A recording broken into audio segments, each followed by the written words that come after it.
Hi, Jamie with UK Extension, and today we're in the perennial garden and we're talking about bearded iris. There are many types of irises, but many consider the bearded iris or German iris, these really large ones, to be the queens of the spring garden. I might argue peonies are kind of in a running for that, but whatever. Beautiful plants. Like so many valuable things on earth, they don't last forever. They're a good week to 10 days per plant of bloom, but they're so spectacular when they do bloom, I can justify the space.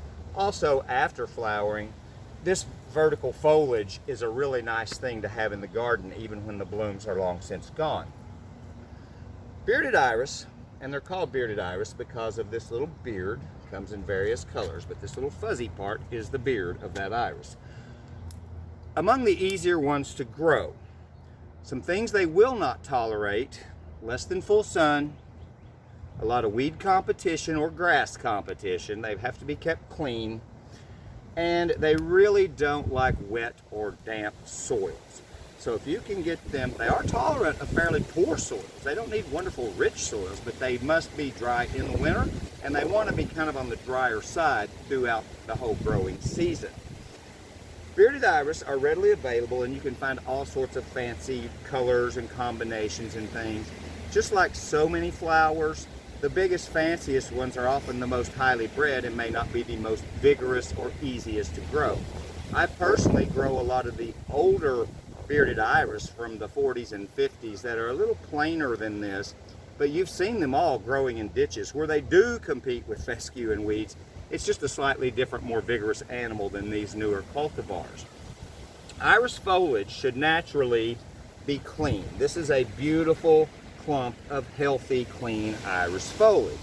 As our irises become crowded, this is not terribly crowded now, but it will continue to thicken up. When we allow irises to be crowded, the two main problems that plague iris tend to occur more frequently. So those two problems are bacterial leaf spot, which is almost inevitable in Kentucky's wet soils, but some irises are more susceptible than others. This is a severe case of bacterial leaf spot. It'll kill the tips of your leaves. There's not much you can do at this point, but it is a good indication that thinning that bed, spacing them out and letting more air and sunlight in would reduce this, but it is largely controlled by weather. For the most part, unless it gets outrageously severe, this is a cosmetic disease, and it's rare to see it get this bad, but we've had an exceptional year. The other thing about bearded iris, and I'm going to clean this one off because we're going to talk, let me go ahead and talk division and then bring you back to iris borers. When you're ready to divide iris, it's quite a simple thing. You want ideally more than one root. These are called rhizomes. They're actually a structure that runs along top of the ground. A big thing people don't realize about iris is that when planted, this should be half out of the ground. You should be able to see the tops of these rhizomes after transplanting. Sometimes I will take a wire or something and pin them down because this is very top heavy, or a more practical approach, and something you should do when transplanting. The window for transplanting iris is after they bloom, ideally early summer, June, July, even into August would be fine.